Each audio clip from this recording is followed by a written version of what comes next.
All right, we are back. This is Merri, I guess, with James, my friend and co-host here, and We have never been so back. we have never been so back.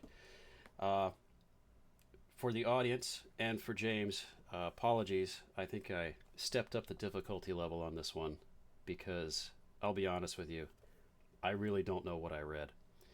We read Descent into Hell by the late, the great Charles Williams, one of the Inklings, uh, a member of the writers' little clique, alongside Lewis Carroll and John Tolkien, and Owen Barfield, which we'll probably get to later on. I wouldn't mind reading one of his books. I haven't read any of them. Um, but for my part, Charles Williams, this is the first book of his I've read. It is alleged to be, by those who read his work, his best, or at least his most coherent, it is most complete, and I'm in awe. I have no idea what I read. I did read it, but I am uh, blown away, I guess. Mind blown, as they say.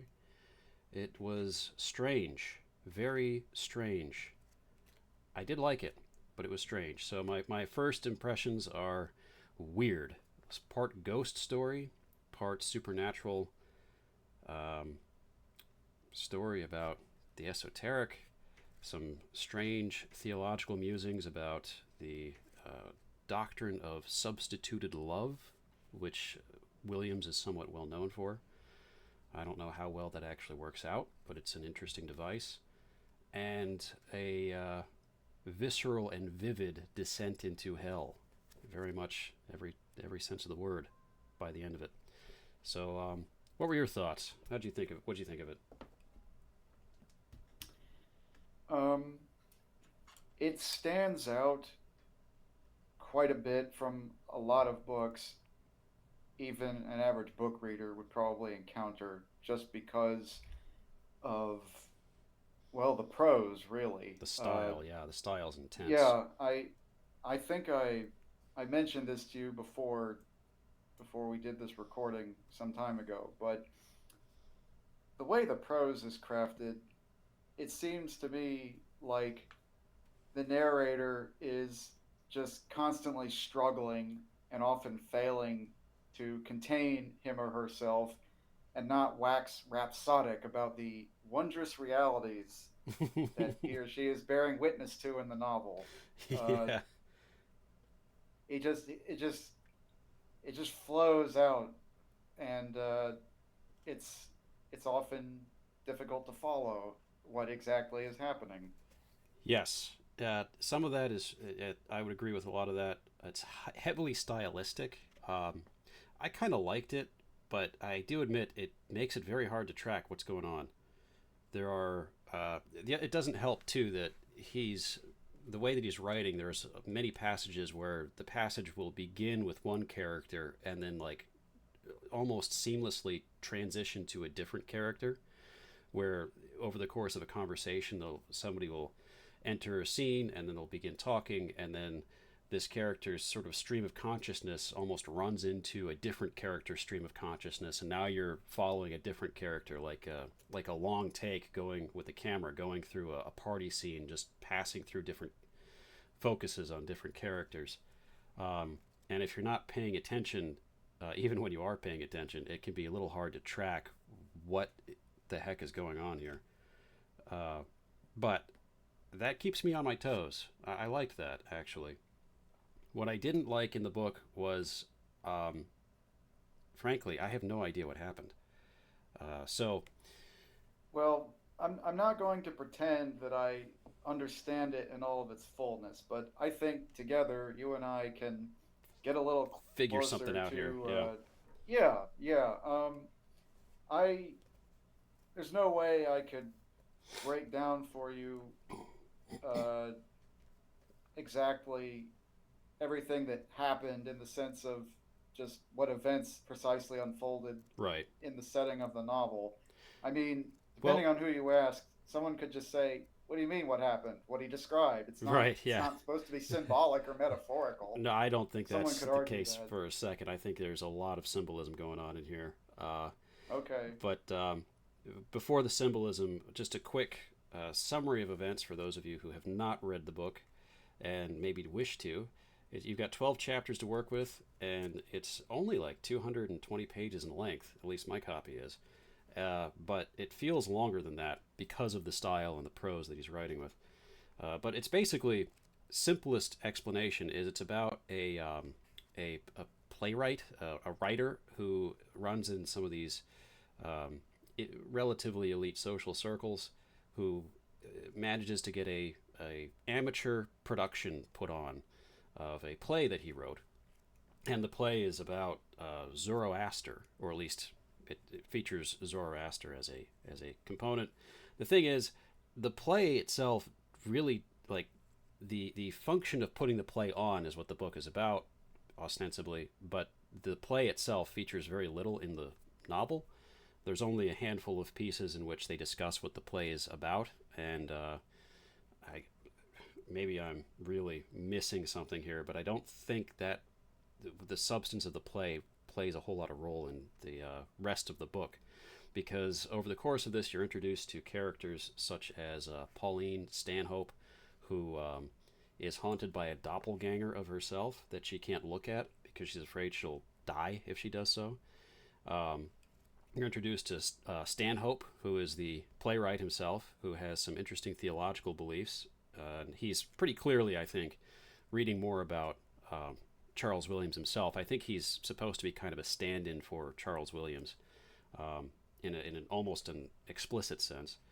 At least his a stand-in for his intellectual ideas. That's sort of an author mouthpiece. You've got Wentworth, who is one of the damned, really. He's one of the guys that clearly descends into hell by the end of it. Spoilers for this 100-year-old book. 1940 something, right? So 80-year-old book. And he ends up consumed by his lustful proclivities and creates a succubus of some sort. And Adina, I wrote her name down. Adela. Adela, yes. Adela, who was the object of his interest, who is a actress. She and Pauline are both cast as actresses in this play. Adela, I think, as the princess, but I don't know how much that really matters. I think that's more just to round out her character. She is not terribly interesting as a character, I think. She gets most of her characterization really toward the end. And she's a little flighty and vapid, I think.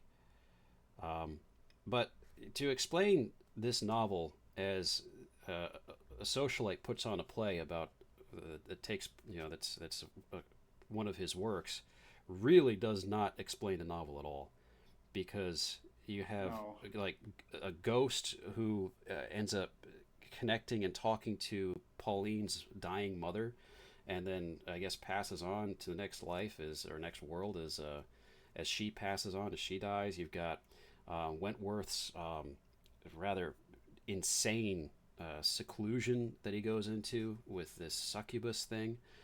You've got the doppelganger stuff going on with Adela, or with Pauline, and Pauline's relationship with Stanhope, which takes on like a religious tone to it.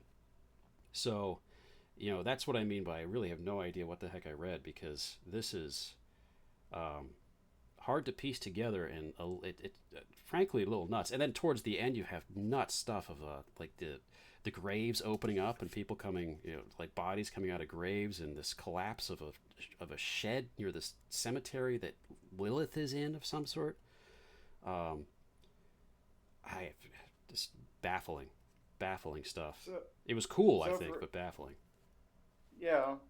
So for anyone who's listening to this and hasn't already read the book, at this point, you're probably wondering, how in the world does everything that Merri just said come together into a coherent story? And my answer to that question is, uh, it does more or less, and that becomes more apparent if try to dig into what thematically is tying all of the events together. Yeah. And I do think there is uh, a thematic cohesion here, and I would like to start moving toward that a bit. Go And for I it. think I'm sure you can help me along the way. Do my best. And and we start with that by starting with the title, which is Descent into Hell. And we can understand that in multiple different ways. Um, the first and perhaps most obvious way to those who are Christian would be Christ's descent into hell, which is part of the Apostles' Creed. Mm-hmm. And the descent, the phrase, understanding the phrase descent into hell in that sense is pertinent because uh, you could say, broadly speaking, that everyone in the novel, in a really, really broad sense, is in the process of descending into hell in one way or another. Oh yeah. And I want to explain that a bit. Um, so, even those who know Christ, it can be said, have to follow Christ themselves one day. They descend into hell in the sense that they descend to the earth as he did. Uh, but we expect that they will rise again. And then there are others, like uh, the nameless young man who commits suicide that Yeah. you mentioned before. He is, in a different sense, descending into hell because the way the novel characterizes him, he didn't really have an opportunity to come to know Christ in his own life. Right. And he actually has an offer of some sort extended to him in his state of departedness. Now, uh, Perhaps not the most theologically sound point, but dramatic. no, I wouldn't say so either. But that's what's happening in this story anyway. Yeah. And then in the third sense, as you already mentioned, we have Lawrence Wentworth, who is uh, very much descending into what a lot of people would call actual hell, Yeah. like damnation. I think Um, the last chapter of the novel makes that very clear. yeah, That does it's a very good job of that. That's scary stuff. yeah, it's that's probably that's got to be one of the more horrific endings to a book I have ever seen. Yeah. I hope to get into that a little bit more later. But Sure. at any rate, I just wanted to start off by saying that, uh, surprise, surprise, thinking about the title of the book can help quite a bit in trying to figure out what it's all about. Uh, so, On that same note, too, before you go further, maybe you were going to get to this, but there's another great work of the Western canon that involves descending into hell that perhaps you've heard of or maybe read, written by an Italian, uh, by Dante Alighieri, oh yes, who is referenced explicitly in this book. The Inferno is not referenced. Well, actually, it is in passing, but there's no structural correlation between the two. Like it's not like that's a very structured poem in the cantos, but this is in some sense this is like a almost like a prelude to it, a prelude to a sense of descending into the inferno, where because the inferno begins with an allusion to suicide, and this kind of comes across that way. But also, Stanhope, the writer character in this, is making Dante references all over the place, um, and biblical ones too. But anyway, that's another allusion to the title. that's all true and definitely worth mentioning whenever you're discussing a novel with a title like Descent into Hell. You can't go amiss mentioning the Inferno. Yeah. So, what I think uh, ties a number of the characters together in as far as their personal journeys is uh, whether or not they overcome themselves. And what I mean by Mm. that is what I mean by that is, I think broadly speaking, Williams presents the viewpoint in this novel that to go to hell, like to really actually be damned, is to a great extent being infatuated with yourself. Oh yeah, yeah, for sure. And so the question for a number of characters in this novel is, will they get over themselves or not? Will they come outside of themselves and see the other and love the other? Now, that's Yes, not really a question for some of the characters who are clearly already Christian and therefore ought to already be doing that, right. like uh, Margaret Anstruther, the protagonist's grandmother, uh, uh, Pauline's Pauline, yeah. grandmother, and Stanhope himself. But Pauline, as you said, is plagued by this doppelganger, uh, and she is only able to overcome it in large part because Stanhope essentially teaches her about basically the notion of, I will start by saying, doing something for someone else selflessly, but more specifically, this particular idea of Williams's of doctrine of substitutionary love or something like that. Yeah, yeah, yeah. Substituted love. Substitute love. Um, and in the case of Pauline's particular struggle with the doppelganger, that takes the form of Stanhope telling her, I will be afraid of it for you. You don't have to be afraid of it, either thinking about it now or the next time you happen to see it. And that works. Yeah, I have to admit I don't understand that at all. Um, it does work, but the this notion, like, it's like he's trying to take something that is unique to every to each person, and I mean, how do you like? Can you name something more unique than fear, other than maybe pain or love? Like that's the individual experience of these things is. I don't see how that's possible. How you can just sort of take that without some sort of bizarre psychological trickery going on. Yeah, I can see what you're saying there. It's certainly it's an open question as to whether anyone could actually do something like that in real life and make it work. Right. But I will say this is kind of a strained comparison. But Okay. um, let's think of an example. You're with someone, you're with your wife, and you encounter something, a terrifying situation, Mm-hmm. and your wife gets terrified or shows her terror first, and that somehow helps you or enables you to stay calm yourself in that situation.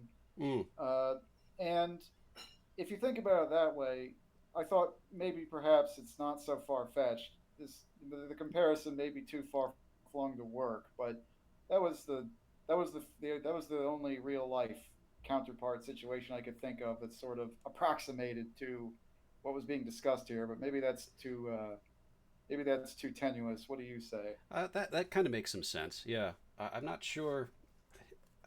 I guess that could make sense. I'm not sure how that would apply necessarily to like what Pauline's dealing with, because in here you have Stanhope, who's basically saying, I will relieve you of your burden of this fear regarding this doppelganger thing.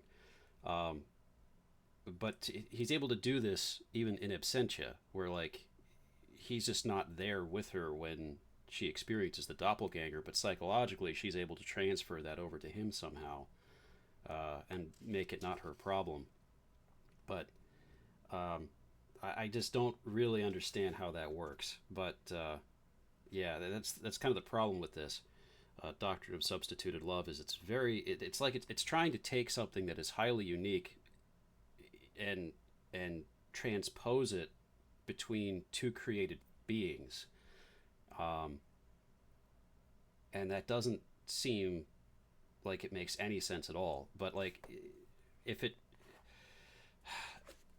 it would make more sense if it was a bit more, I guess, theologically attuned, where you have this notion of relation to God in between these relation between these two creatures, where you have give this fear to our Lord, effectively offer it up, but also in sort of transferring. This isn't really how it would work, I don't think, but in some sense, trying to explain it to somebody, like transfer your fear of this thing to our Lord, and he can, and I will offer to take that burden up instead, where you have our Lord acting as an intermediary for that, where you're sort of, I'm going to try to help you carry your cross with you type of thing. A little unnecessary, I think, given how carrying crosses and offering things up to our Lord works. But I guess I can see how this might make sense in that regard. But trying to do it as just two creatures doing this without that intermediary, like, that's just not, doesn't seem like it makes much sense to me. In the example that you were explaining, that makes more sense in part because of the situational awareness going on, right? Where especially in the case of, like, if it's you with a group of people, or you with someone that you value, or even someone that you don't value, there's a sense of stepping up to the plate and answering a problem, even though you're afraid. Somebody else being afraid lets you make a decision in a more clear-headed sense in that moment. It is true that it only works precisely because the people in question are together, right, physically in space. Yeah. So, anyway, the truth is, I did like the book a lot, but this Doctrine of Substituted Love thing, I can't wrap my head around it. So that's the closest I can come to an explanation for it. But anyway, yeah, keep going. I get the sense from the whole book that it might not be the best course of action for anyone reading it to try to act this out in real life. make everything make perfect sense yeah. to themselves. Do your best. And as far, I'm sorry. Do your best.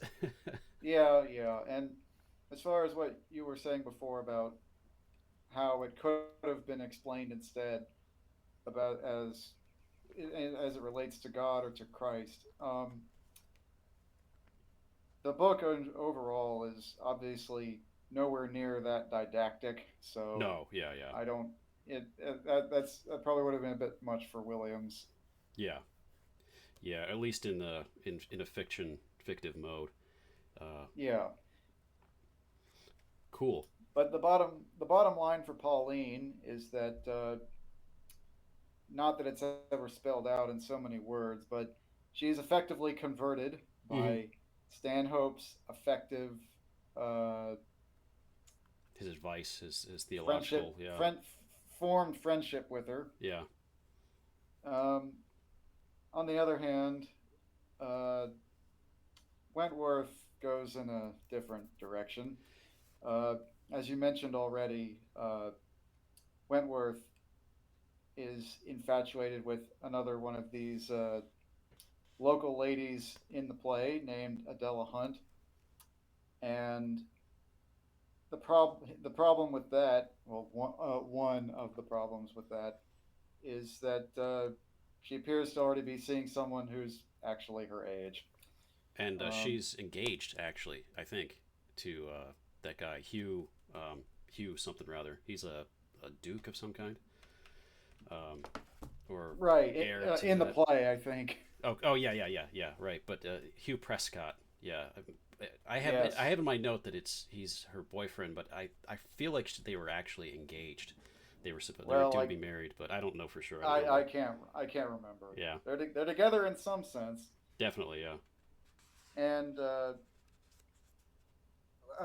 Wentworth is not aware of this at first, but when he does become aware, it really sends him into a spiral that he never really recovers from for the rest of the novel. Yeah, and Wentworth, it's good to note on Wentworth's character too, like what kind of person he is. Like Pauline, in her introduction, comes across as a little flaky, but kind of what's the easily spooked, I think, was my impression of her at the beginning. And she grows quite a bit more credulous through the course of the book, to the point where she's actually kind of grounded by the end of it. But at the beginning, she's very kind of flighty, a little histrionic maybe, but not in an obvious sense, just sort of someone who's barely covering for their neuroses. Of course, being haunted by a doppelganger might put you on edge, understandably. But Wentworth, at the beginning, when in his introduction, he's a military scholar and historian, who's already pretty solitary and lives on his own, and he's very just detached and stoic and all up inside of himself already. He's not exactly like Stanhope, who is also kind of inside of himself, but is much more sociable and charitable and observant. Uh, Prescott, not Prescott, Stanhope being a writer, he's got to observe things in order to write them.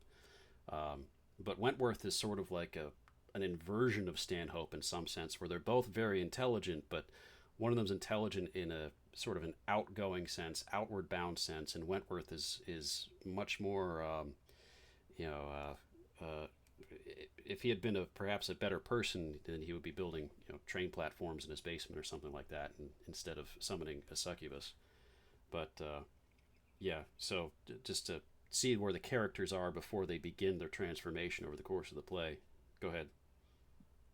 Thank you for that explanation. I'm sure I'm leaving out all kinds of relevant information that would help people actually understand what I'm getting at. Yeah, Uh, that's good, man. but in any case, as you already said, uh, Wentworth is so beside himself with his infatuation that he somehow generates a succubus, Yeah, it or just so we are happens. told. Yeah, yeah, it's like it And just happens. yeah, and this succubus, this particular succubus, is in the likeness of Adela, but so the narration tells us, better than Adela. In other Mm-hmm. words, she's like an idealized version of Adela that uh, Wentworth can transfer his affections to, because the narration tells us repeatedly he's really just loving himself in Mm-hmm. this succubus. There's no genuine love for the other,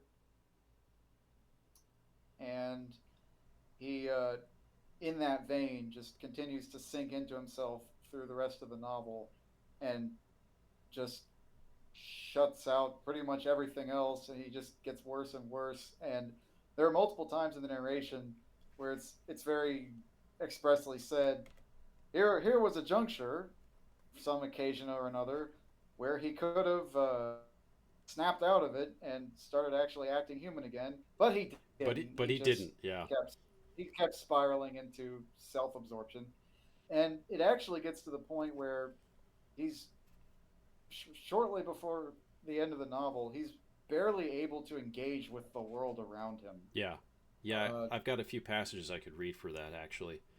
The oh, go right ahead, please. Yeah, with regard to Adela, and the thing that he summons, by towards the end of the book, and we could probably spend some time trying to talk about what exactly happens at the end of the book. But at the end of the book, Adela gets freaked out by something that she thinks that she sees, and maybe she did see. It's a little unclear, but she, It was Lilith, yeah, not to be confused with the succubus. right. That's a different The character. different, right. She ends up running. Actually, she ends up running to Wentworth for some sort of consolation. Gets to his house, and she sees the succubus in his room, actually, just sort of standing there. And here she is, having run to Wentworth, and he says she's like outside of his window, and he's lifted the window up, and he's talking to her, and he said dully, "I don't want to know you. Go away. You're disturbing me." And he moved to shut the window down. At this, she leaned right forward and stared up at his eyes, for her fear desired very strongly to find that he was only defending himself against her. But his eyes did not change. They gazed dully back, and so dully and so long that she was driven to turn her own away. And as she did so, sending a wild glance around the room, so urgently had she sought to find out his real desire, and so strong was his rejection of her, and so fast were all things drawing toward their end, that she saw, away beyond the light of the reading lamp, a vague figure. It was in the shadows, but as if to meet her, it thrust its head forward, and so again fulfilled its master's wish. For to Adela there appeared, stretched forth in the light, her own face, infinitely perfected in sensual grace and infinitely emptied of all meaning, even of evil meaning. Blank and dead in a spiritual death, it stared vacantly at her, but undoubtedly it was she. She stood staring back, sick and giddy at the horror, and she heard Wentworth say, "Go away. I don't want to help you. I don't know you. Go away." That's nuts, man. What a passage. Just Yeah, this that creature, just like this, like it's you, but it's not you. It's freaky.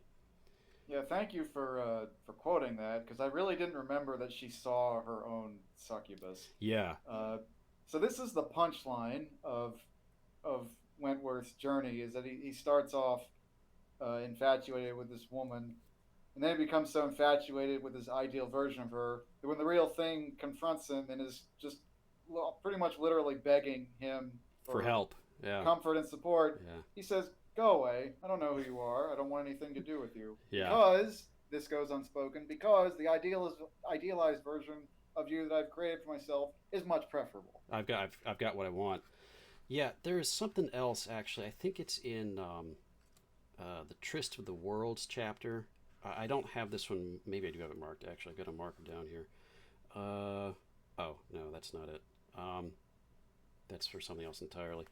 There was another piece where he's discussing where Williams is talking about this succubus and Wentworth's relationship, if you can call it that, with it, um, where even like within weeks of it being summoned, he's dissatisfied. It's like there's this sense of dissatisfaction that just gets deeper and deeper and deeper, and that's what's pulling him down into this malaise of being unable to interact with anything and unable to recognize anything. Even when he's got the succubus there, it's sort of like becomes a splinter in his mind, which I thought was really good, but unfortunately I can't exactly find the page offhand in order to quote any of it. Maybe it was in dress rehearsal. Maybe not, though. But I don't want to be here all night trying to find it. Yeah, in dress rehearsal, Wentworth was... Yeah, he appears at the rehearsal for this play and is extremely standoffish, is trying to get out the whole time. And he's not there for very long. But anyway, as you were saying, go ahead. Well, I did want to make a minor side note because we were talking about Pauline's doppelganger before, and then we Yes. started talking about the succubus, which is in Adela's likeness. Uh, Pauline's doppelganger is not malicious, as it turns out, and actually plays its own role in yet another subplot that we haven't even touched on yet, that I didn't really want to go into really deeply, but it has to do with Pauline's ancestor martyr. Right, yeah. But in any case, I really just wanted to mention the side note that about Pauline's doppelganger that turned out not to be all that threatening. I wanted to make that clear to anyone listening. Yeah, yeah. And that Um, how that fits in with the story, to our audience, just go read it because we're not going to talk about that. It's just yes, it's too much. We're not here to explain everything. We're just here to talk about what we find interesting, Yeah. and you can figure out the rest. It's a dense Uh, book. I'll give it that. It is a dense book. There yeah, you cannot fall asleep trying to read this. You will miss a lot in just a paragraph, even though the yeah. paragraphs will sometimes go on for a page and a half. I just wanted to emphasize for the audience that uh, we were talking about how bad off Wentworth is when Adela comes running to him, but if you can believe it, he ends up even worse off at the very end of the novel, and I really wanted to talk about that Yes. just a little bit Yes, because absolutely. There's as so much with I that. It's so good. as I mentioned, it's got to be one of the most horrific endings to a book I've ever seen. And one of either you or I should read some lines Oh, from I the end can. of it, Yeah, I've got just a some here. little bit. So the book ends with Wentworth attending this It's a I scholar's believe it's dinner meant of some yeah sort. it's Yeah. meant it's in honor of his rival Aston Martin, rival historian.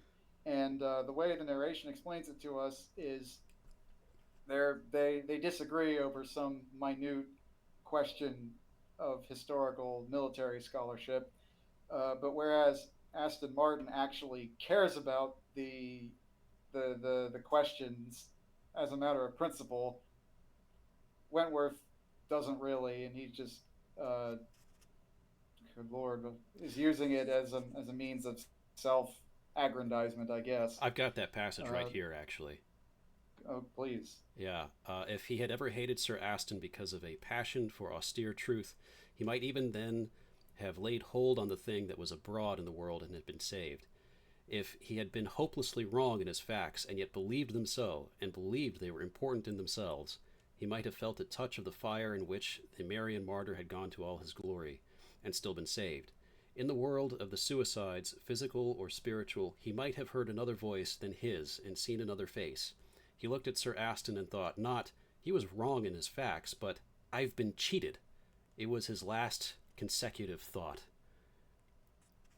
So This that yes, you got it. That right there is the absolute that's it's over. last Yeah. juncture of salvation for Mr. Wentworth here, and he doesn't take it, and from there it just gets really horrifying. Yeah. The way the narration describes what happens to him.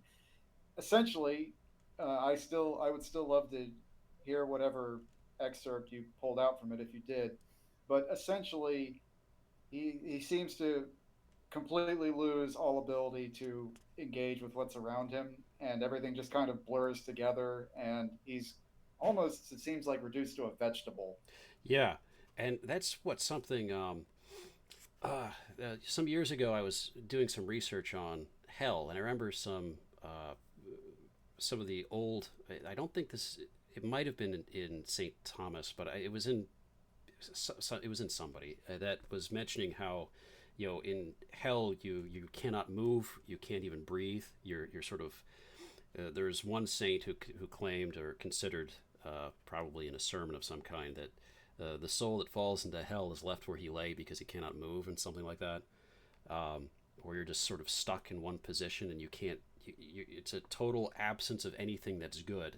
And it struck me reading these passages, or reading this last chapter, that Williams is on the same page here, because you're seeing a systematic piece by piece removal of things, of Wentworth's things, but leaving Wentworth there to suffer with, and then you're left with, well, what exactly is suffering? And it's like, well, remember, everything good is basically the responsibility of something else, of God. God's responsible for everything that's good. And so, well, hell is the absence of all of those good things. So what's left is this ugly, vile, gross vessel of a will that has abandoned itself for itself, paradoxically speaking. And actually, there's, I think it's right here even, where there's this continual imagery in Descent into Hell concerning Wentworth of a guy who's crawling up or down this rope that's tied to a building, and he's got, like, it's like an interior meditation of his. There were, like, he's got this image where he's continually crawling down this rope, and it comes to a climax here at the very end in the last couple of pages, because he mentions that he eventually runs out of rope, and he kept expecting there to be somebody at the bottom of the rope to greet him, that he could just sort of connect with and hang out with and understand and come to some sort of communion with. But he gets to the end of the rope, and he's at the bottom of this. He's now sort of falling into this bottomless pit, and there's nobody there. There's nobody there to meet him, which is a really good image. That is a really good image. If only he had hold of the rope still, he could perhaps climb out of this meaningless horror. At least he could find some meaning and relation in it all. He felt that the great blotch had somehow slid up and obscured the shining silver radiance into which a flash out of him had gone. And if he could get the rope, he could climb past, or with great shuddering, even through the horrible blotch, a way out of this depth where anything might be anything and was anything, for he did not know what it was, but the rope was not there. Um, yeah, and then it just continues on in this last paragraph.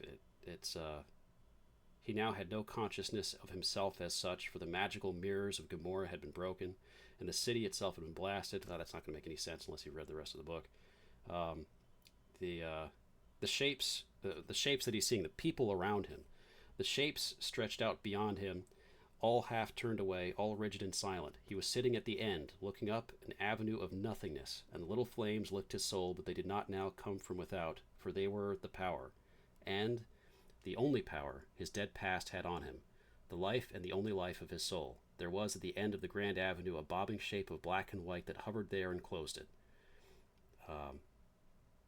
I'll stop it there, but yeah, you get the idea. It's a total abandonment of anything good, where good has been removed from him, as if like he's had enough chances, he had enough choices, and now finally at last the force that is keeping the good there has pulled out, extracted itself, and left him be, left him with what he wanted, which was himself.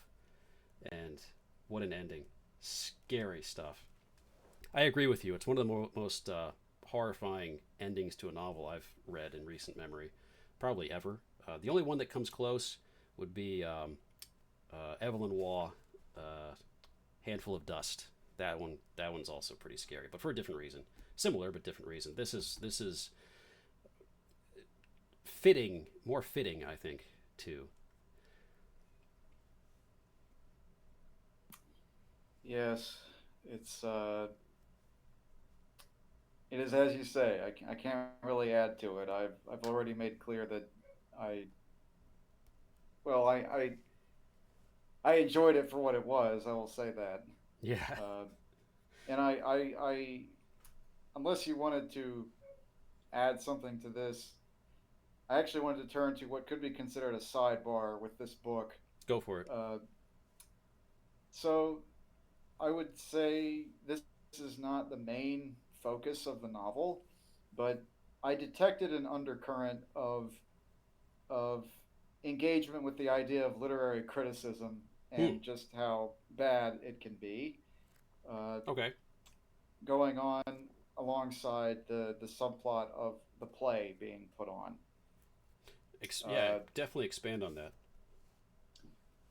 well, I won't say that there's a huge quantity of it throughout the novel, but basically, when I was looking through the novel a second time and taking notes, I noticed that when the play is at the forefront and the people who are putting it on are talking about how they're going to adapt it from Stanhope's written words to their performance of it, Right.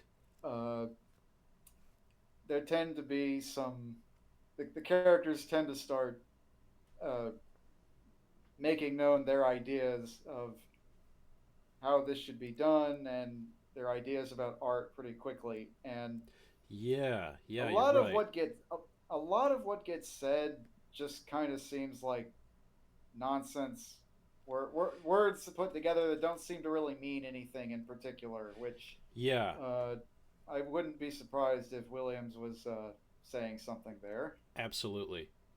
Yeah, and actually, Uh, this ties into that same theme too, because what you're talking about is these people are putting themselves into the play, but they're doing it in a blind fashion. Yeah, I wish I had some examples of this. I remember this comes up in the first chapter, and I think in like the second or third chapter. Um, Basically, anytime I think the minor character, Mrs. Perry, is involved, because I don't remember if she's responsible for some of this, but I do remember whenever she's around, the rest of the socialite group is around too, and you have this idea of like they're it's like they're just shouting into the void, but in a bad way, not like the way that you or I might do it when we write or say these things on our podcast here, but they're doing it in a way where it's like they're projecting themselves into the play in order to put their own ideas into the play, but in a way that is blind to what the play is actually about or doing. They're not, as I would say, engaging with the material. They're projecting onto the material in order to please themselves, which sounds pretty familiar based on what we were just talking about with Wentworth. So yeah, I think that does connect, and I do think you're right on. You're onto something there. Well, I really appreciate your drawing that connection. I hadn't really thought of it, but it's true. I will. There's more than one example of this, but here's the one I've got right in front of me that will illustrate a bit. So this is in the first chapter. Everyone's gotten together to start talking about, okay, how are we going to adapt this written play? And one of the exchanges that unfolds. So they're talking about, what are we going to do with the chorus? How are we going to Yeah, this is what I was adapt or thinking of. Yep, represent exactly. Yeah, the go for it. chorus? And and Mrs. Perry, the older lady who's organizing this, my dear, Mrs. Perry said, you must consider your audience. What will the audience make of the chorus? It's for them to make what they can of it, Adela answered. We can only give them a symbol. Art's always symbolic, isn't it? Mrs. Perry pursed her lips. I wouldn't say symbolic exactly, she said slowly. It has a significance, of course, and you've got to convey that significance to the audience. We want to present it, to interpret. As she paused, distracted by the presentation by the poet of two kinds of sandwiches, Adela broke in again. But, Mrs. Perry, how can one interpret a symbol? One can only mass it. It's all of a piece, and it's the total effect that creates the symbolical force. Significant, not symbolical, said Mrs. Perry firmly. You mustn't play down to your audience, but you mustn't play away from them either. You must, she gesticulated, intertwine, harmonize. So you must make it easy for them to get into harmony. That's what's wrong with a deal of modern art. It doesn't establish equilibrium with its audience or whatnot. In a pastoral play, you must have equilibrium. But the equilibrium's in the play, Adela urged again. A balance of masses. I love Surely that's what drama is, a symbolical contrast of masses. I love how Stanhope is completely quiet through the entire exchange too, because he's right there. Yeah. He's just sitting there, just like whatever. I love it. The standout examples, there are a few more throughout the novel, but that's the kind of thing I was thinking of when I said they just start saying words, and I think, what is that supposed to mean concretely? Yeah, yeah. And you start to think they just are repeating what some uh, too much inside himself literary critic had to say about the meaning of art, and that's actually spelled out in one of these other examples where oh, I want to see if I can find it actually, but it has to do with Adela's notion of romanticism in art. I think it was. Oh, here we go. Uh, I actually can't remember if this is in connection with the play. It probably is, but at any rate, much a good bit later in the book, it says. Uh, when Adela mentioned romanticism, Pauline and most other people changed the conversation. Mm. Otherwise, it was a prelude to a long and complete denunciation of all romantics as the enemies of true art. True art had been recently defined by a distinguished critic as the factual oblique, quote unquote. And of the factual oblique, romanticism, it seemed, was incapable, being neither clear enough to be factual or clever enough to be oblique. Factual So, oblique. again, we're treated to someone who is very confident about the nature of art and wants to tell us, if only they could tell us, if only the words they were saying actually meant anything. Ah, it's beautiful. It's you definitely get the impression Williams has been around that block a few times before. Yeah. Well, when I went back looking again, I knew I had to mention it to you because I'd say this is one of our shared interests. Oh yeah. The ways that people love to talk about art and the media they take in, and whether or not it really has much of anything to do with what the author was actually about. Right. Yeah. Yeah, that's a whole topic for its own conversation. I've actually been thinking about that lately because I was this is not really this doesn't really have anything to do with Descent into Hell, but the uh, somebody recently was on on the Everything app, X.com, Twitter, talking about the death of the author and why the death of the author, as a general method of interpretation, is good, because it means you can basically dispense. You know, if you have an author who's written something that's actually pretty good, but they're an insufferable liberal in real life, you can pretty much just dispense with everything they talk about and just focus on the work. But the problem is that's not exactly really what Death of the Author is all about, because if that's all you're doing, um, Death of the Author opens up this door that you can basically say whatever you want about the work and then criticize other people for saying, no, that's clearly not what the book is about, by saying, well, you know, it can be. It's just, it's what I read into it, and that's fine enough. And to me, that's bogus. That doesn't make any sense. You know, Yeah, books are I clearly like. about things, even if they're Yeah, inconsistent. it's fun to do that for gags, but I have to say I probably wouldn't want to actually do it as an earnest endeavor. Yeah, and I think for the most part, like especially the user in question, I don't think he meant it that way, because I'm sure that if pressed on something, he seems pretty smart. I don't know, but if pressed on the issue, he would definitely admit that like books are about things, and if, in my opinion, my assumption is that's exactly what he was saying, because sometimes you have authors who will uh, effectively contradict in interviews what their story seems clearly to be about. And sometimes it's because they were not effective in communicating what their story actually was in the form of the story, because maybe they're just not that good at storytelling.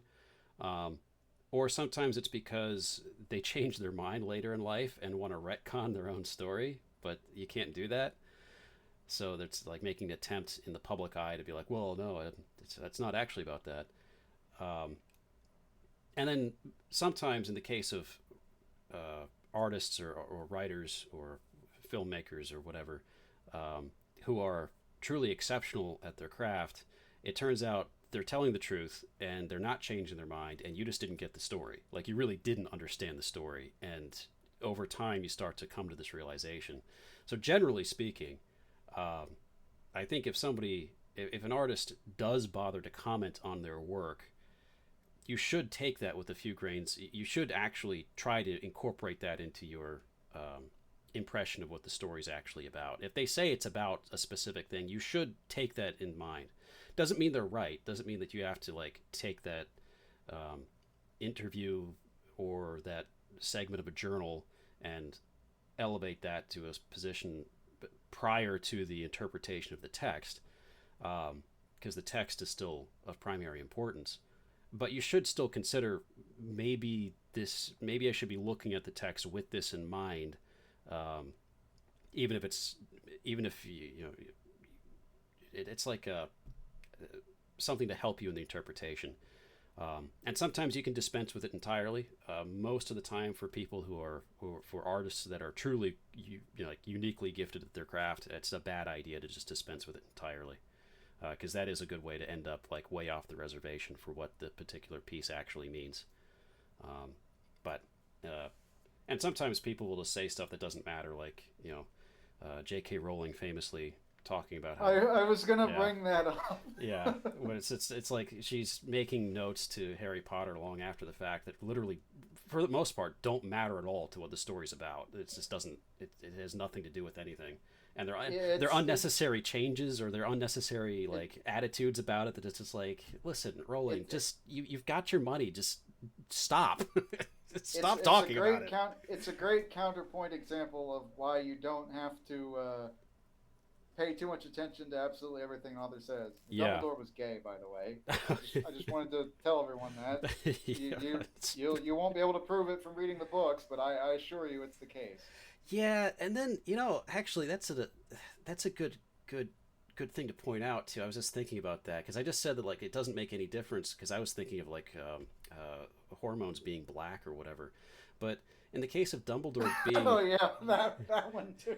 in the case of Dumbledore being gay, that like when you take that into consideration, and you look.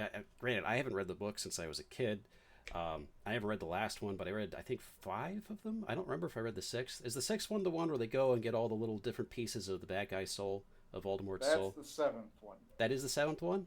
They only deal with one of them at the very end of the sixth book. Okay, so yeah, I didn't read the 7th, but I did read the 6th. Anyway, I don't remember a lot of it. It's been a long time. Anyway, the the amount of time that Harry spends with Dumbledore, and when you insert this notion of, oh well, Dumbledore was gay, by the way, that paints a completely different picture of what was going on between what Dumbledore's interests were in having Harry around, beyond just being like, oh, he's this kid that actually, we kind of need to save the world. It paints a very gross picture of what's going on there when you know anything about the homosexual community. But anyway, that's that, and I don't know if this is going to be able to go on YouTube, but we'll be fine.